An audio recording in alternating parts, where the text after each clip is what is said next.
Lord Vader! Thank you very much for the follow. Welcome to the channel.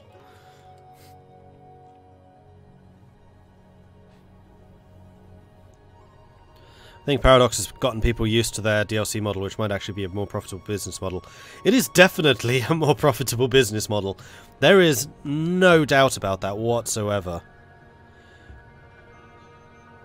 It's crazy profitable, it also needs to be. It allows Paradox to employ artists, sound engineers, etc. year-round rather than just for production deadlines, and it allows them to maintain a lot of skill in-house. Also true, the amount of talent that Paradox has is quite impressive, and they're all working on different projects.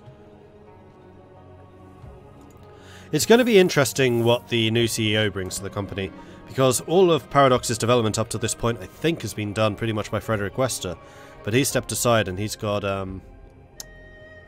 Ebba as the CEO now. She seems cool from what I've seen. I've only spoken to her like 5 words at ParadoxCon. But yeah, it's going to be interesting to see how they develop. So one of the big dangers that companies have is when they shift from being a small company, which Paradox definitely was, into a medium-sized company, which is what Paradox is now. And there are a lot of growing pains. And I think that really hit during the period where Paradox was releasing the really, really terrible DLCs, like Death or Dishonor and Mandate of Heaven, Third Rome, those types of things. And I think that really was during the period where Paradox was shifting from the small company into the medium-sized company. And that's why usually companies will switch CEOs at that point, because CEOs have different skill sets.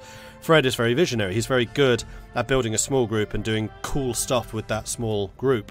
And now they brought in Ebba, who probably has a skill set which is more suited to a larger organisation. So it's not necessarily the visionary, like trying to build enthusiasm, trying to get people motivated to work, but more about managing disparate departments and actually bringing in a hierarchy and a real sense of organisation, rather than just people saying, okay, I can do sound, I can do art, and I can do programming, so I'm going to do all 3. Instead, you now have an artist, a sound engineer, and a programmer. And then a project manager managing the 3, plus everyone else. I could hear someone sneaking around inside and believed it to be a burglar. When I went downstairs, I discovered Smiller opening one of my letters. You could use some practice. Okay, one of the places is done, and you immediately want more land. Seriously? Oh, it only shows the domains here. Okay. You're still being looted. You're still being looted. I'm going to hold out just for a little while until this is actually fully looted. Once it's done, then we'll give Tara to these guys. I've noticed Marshal Tutun's hard work and everyone seems to like him. I'm deciding between having my Marshal heighten the morale of the troops or try to recruit more soldiers. Well, we don't have levies, so that is completely pointless, so we'll take the morale. Hey, Colinus. I remember back in the days of EU2 when the developers needed to call in the wives and girlfriends to box up online orders for them. Yeah. And Johan has got a lot of great stories about that stuff. If you're ever at ParadoxCon, make sure you sit in on Johan's talks, because he talks about that a lot. So you're asking what on earth has happened to Europe here. This isn't really Europe. This is what was called the Shattered World, where every single province has a count. And there are no dukes, there are no kings, there are no empires. So everyone starts on the same level. And then all of the nations that have formed here are because they formed organically. So Burgundy, clearly Italy's had a series of really strong rulers that was able to unify this region, while Russia has not been quite so lucky. Africa also pretty well unified. India's had a great time of it. Nagarjun is really strong. There were actually 2 major powers here and they've been struggling for a while, but Nagarjun came out on top. Anatolia and Greece have been fairly messy, but they seem to be unifying rather more than they have been. Thrace, Anatolia and Trebizond in particular doing well. And we also have, of course, Britannia, which is where I started. I started as the Count of Helderland here and did much of this, and then the AI has done all of this. Badikos, the Kingdom of Asturias, used to be most of Iberia, but they've lost a lot of power and Badikos has kind of risen in their stead. It's really cool. It's just a real journey through this game as different powers rise and fall, and it's really cool kind of seeing that system work. I think if you create that kingdom title, you can vassalize the smaller counties that are practically beside you. No, you can't. So part of the thing with being a horse lord is everyone is actually an empire. So this guy right here, even though he's only got 4 provinces, he's an emperor, and you can tell by that crest. So that's the empire crest, of which I also have one. And then you've got the ducal crests, which are those, and then the county crests, which you can't actually see. Well, I have no counts. And then the monarch level ones will be a less impressive version of that. But emperor trumps everything, so no, you cannot vassalize others as a horse lord. Which makes sense, because you're not feudal. Vassalization isn't a thing. Every man a king, exactly. What I need to do is just wait until I can get the invasion CB, then I can just gobble all these guys up. And for that I just need more population, just have to let that grow for a bit more. Has China launched any invasions? Nope. Not sure if Shattered World disables them or not. I have not seen any. But I've been keeping fairly chill with China.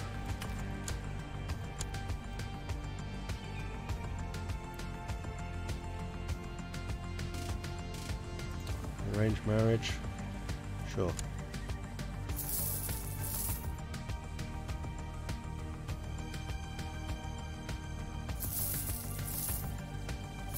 Yeah, they've been super isolationist most of the game.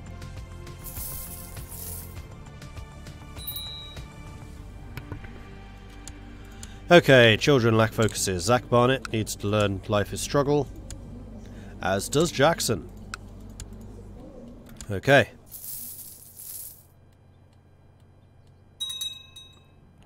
Standardized game rule for Chinese invasions and Shattered World is off. Oh. Well, I left pretty much everything as the default except for the exclaves can exist, which I've allowed. Hence, so much border gore. But I honestly think it makes the game more interesting. Because if you have a realm which has really disconnected territories, that's just asking for trouble, and so you get more dynamic conflict. The Zikri faith triumphant. The adherents of the Sunni faith has steadily dwindled to the point where the Zikri believers are in the majority. Sunni is no longer the majority. Interesting. I also really need to just let the threat drop. People apparently think we're really threatening or something. So we could go and recruit a couple more troops. We have 300 population available. No, we have more than that. We have like 2,000. Ignore those numbers. I think I'm going to get some of the horse archer onlys. In fact, we could spend this time just reforming the army as a whole. So we could get rid of the prestige horse army people. Let's do that now. Let's go new unit. All of these guys can just be disbanded. These are the prestige and the piety units.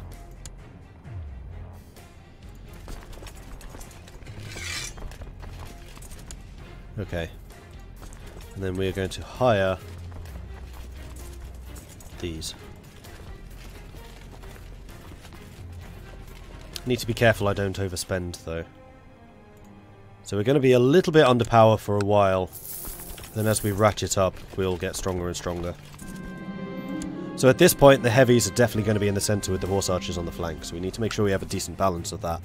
My wife, Khatun, has really been letting herself go of late. What was once a graceful and delicate woman has slowly become an undignified and hefty glutton. Only excited for the next feast.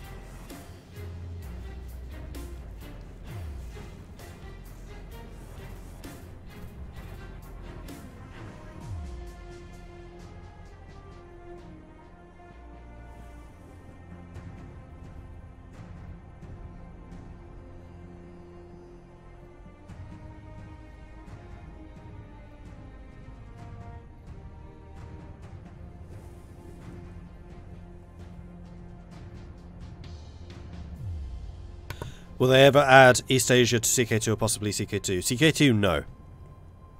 So the reason they did China the way they did it is technical issues. They cannot make the map bigger than it currently is, otherwise it will not run on low-end systems. So one thing about game development is it's generally accepted you should not change the minimum standard requirements for a game with expansions. So when CK2 first came out, they have to be able to run the game on the PCs which could run CK2 at that time with the minimum requirements. So expanding the map would mean you need a beefier PC, which means they no longer have the standard recs to do so. So this map is as big as it's going to get. For CK3 though, I wouldn't say no. I mean, I wouldn't say never, but they will need a new engine to do that. My wife Katoon has really been letting herself go of late. Was once a graceful and delicate woman. Big eater. I'll warn her as politely as I can. I mean, I am a diplomat. This is what I do.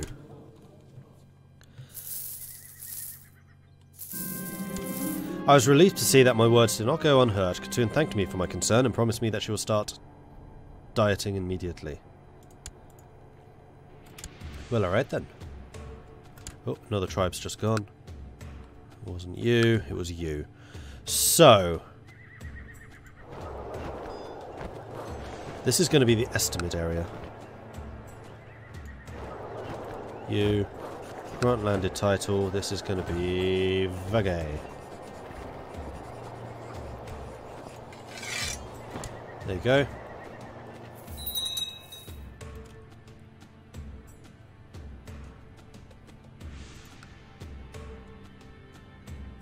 A paper mill is being built in... that's not my capital. Where's that? Delgand Katai. Yeah. Didn't even realise that was my province. Paper mill. Local tax plus 10. Tech spread plus 50. Economy tech points plus 1. In this factory, the worker produces paper, a cheap and light material upon which to write anything from poems to official documents. Cool. Who's this? Udon. We're going to give that land to Udon, I think. I didn't actually mean to be keeping hold of that myself.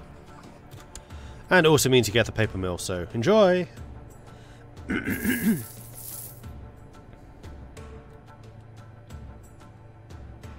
don't think that's generally accepted. Elite Dangerousness minimum specs are slowly going up. Fair enough. Maybe it's just a paradox thing. But that was the stated reason. I tend to believe him on that one.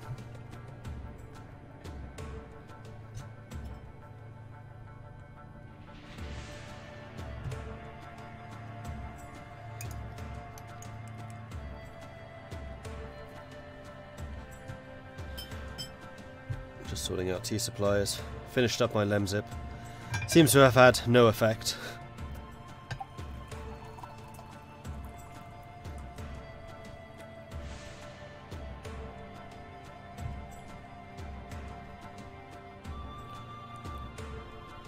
I liked how all troops get raised from each holding individually.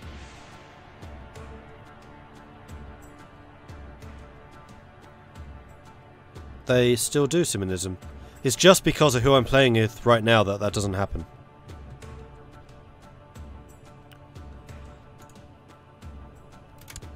Like if you see the Keldrelond playthrough, that's exactly how it works. Today I was approached by my half brother Paulette. He told me that he has grown increasingly concerned by my eating habits. Maybe I have been eating a bit too much, sure. I just told the wife that she was, so I can't really say no. Takeshi shared some of his best ideas with me. I do not know much about medicine, but perhaps he's on something. He's asked for some money to develop his theory further and write a book. Absolutely. In the first versions of CK2, all troops from all vassal holdings raised individually. I think that was only true for counts. I'm pretty sure dukes and kings have always raised in the same place. Still like that in the demo if you want to see it. Okay, fair enough. Palette's advice really was the motivation that I needed to get back into shape. I cannot believe how close I was to spending the rest of my life as a fat pig, blissfully unaware of my own condition. We're still building. A little bit further to go. How are we doing with the technology? We could tech up heavy infantry, which is completely irrelevant. Cavalry would be the only one I'd spend money on. And culture, which is also irrelevant. Legalism's not going to do very much for me.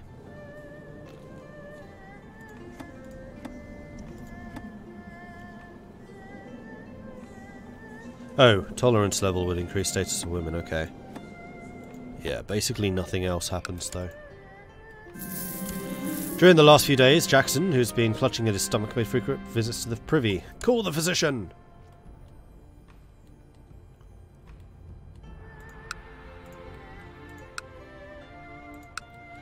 I feel like I should be picking away at you. No, I've still got a defense pact. Never mind. Gained widespread reputation having worked in your court, he is now considered a renowned physician. After being skillfully treated, my son Jackson's feeling much better, perhaps. He is deserving of some praise, absolutely. And yet another kid. This is going to be... Meljian.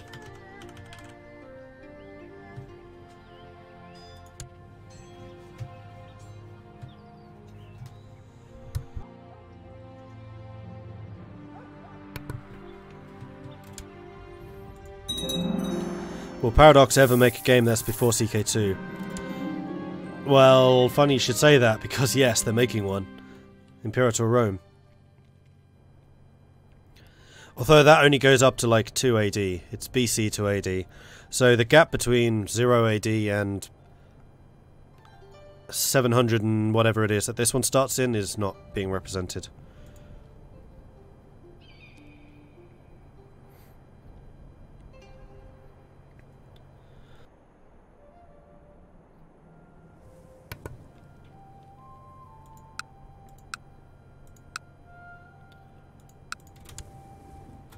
Oh, another education focus.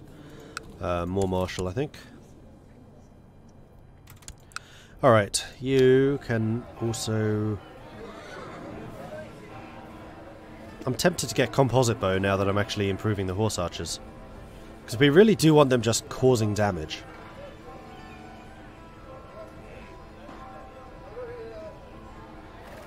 Level 3 shrine could also be good for the extra population growth.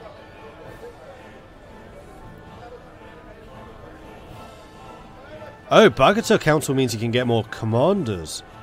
Ooh, that's tempting. Now I do need to be really careful about the amount of money I'm spending here. Because otherwise when I go to war I'm not going to be able to maintain my armies.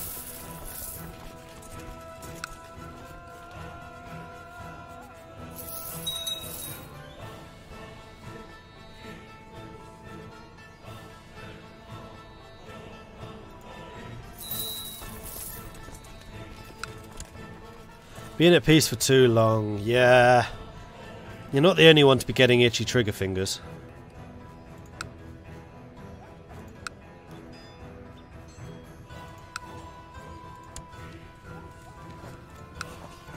We have a truce with you, that's Ulunga. We could go after you.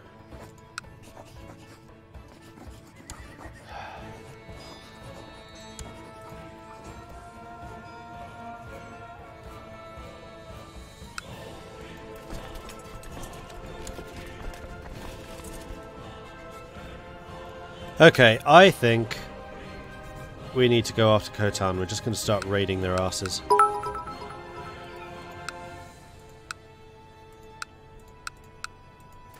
In fact, all the land down here looks pretty raidable.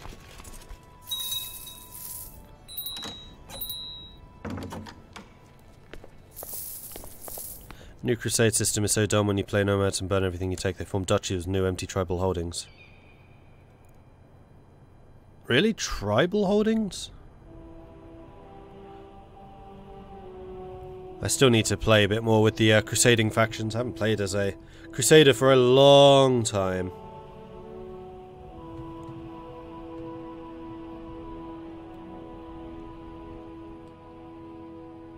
It's that sound to let you know I'm here. Hey, Bacon Killer, and thank you very much for the bits. I appreciate that.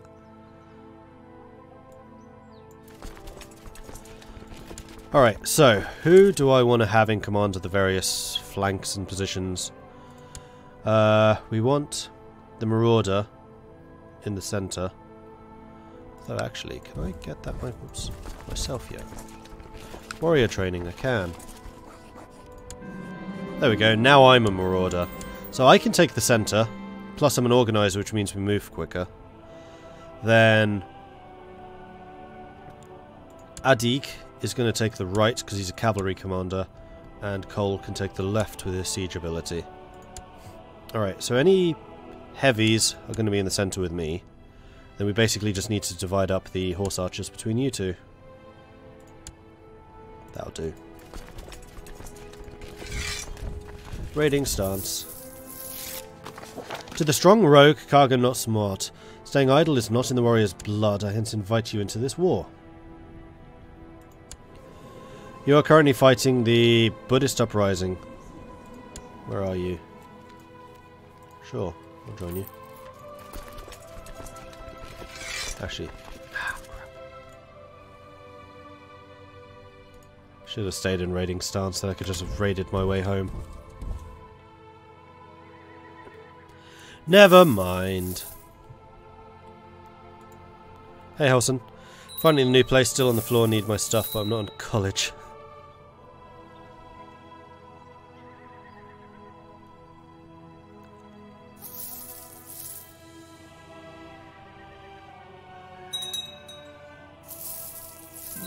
Ireland is a good place to learn the interface, that's true. Takeshi has published the results from his medical investigations. The book has not received any notable attention, but at least he has developed his skills as a physician. Cool. Right, Walker. Learn that life is struggle. And I can have a new advisor. So, I don't think it needs to be Agut. It needs to be you, you, or you. I think these are the smaller clans. It's going to be Ushi.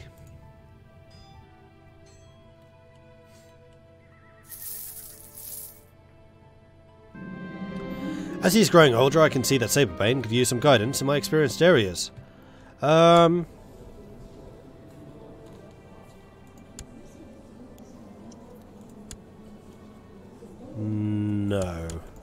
Well, I could have made him patient. That would have been fine. Oh well.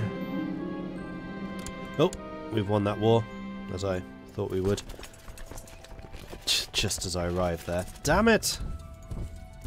Well, at least I no longer have the at-peace penalty.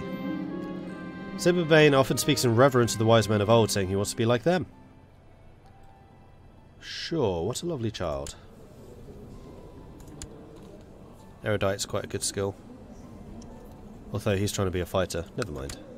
It's fine.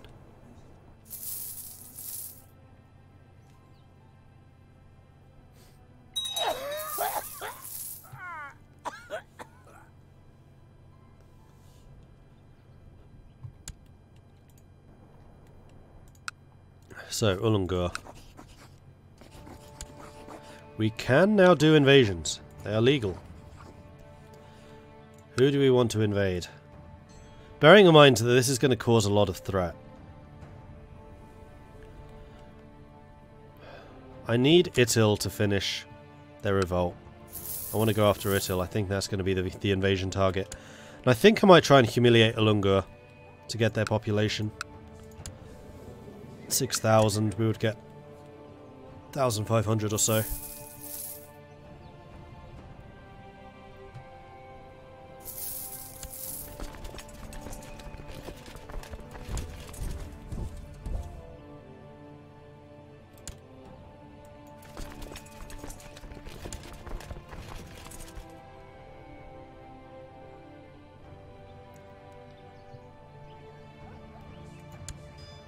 Just noticed you've got some of the horse units still.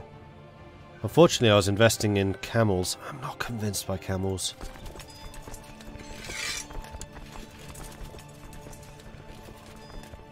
I need a heck of a lot more of the horse archer. I just can't afford them right now.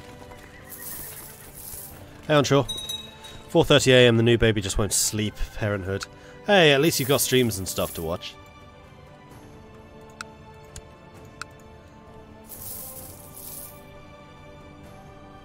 I really do want to keep an army back here. Maybe I should switch these two around. In fact, that would actually be a fairly good idea. We could leave the camels behind.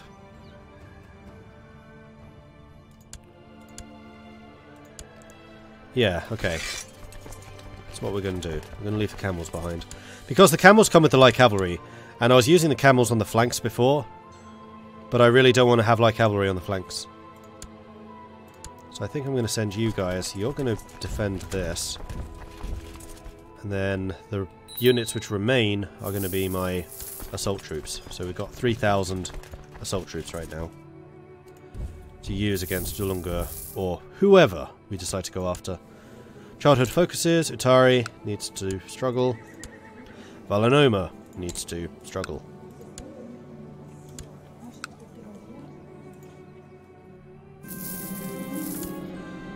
Takesh has been discovered charging money for various religious favours. Disappointing, but understandable. He's worked hard for that money, you know?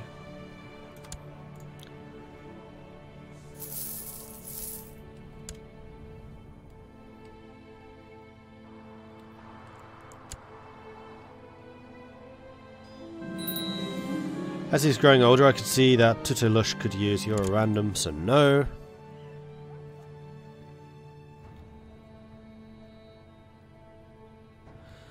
Spot on, boss. Love Australia, but there's no awesome streamers like yourself who stream during my time. Yeah, Australia's got it hard in terms of that. I know you're not the only Aussie that watches me either.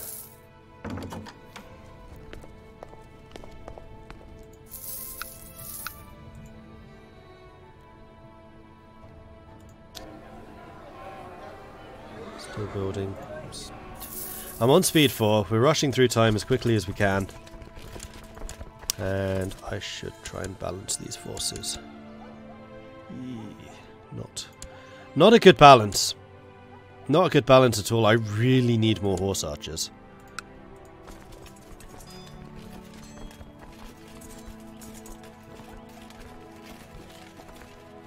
Look at those modifiers. That's insane. I hadn't even noticed that. So the heavy cavalry units just have the heavy cav defense. Okay, so the camel cavalry actually has much bigger modifiers than the heavy cavalry. But look, that's just ridiculous. My entire army should just be horse archers with that. Flipping hell. And that's in addition to the modifiers which I'm adding to them myself. That this is just the retinue modifier.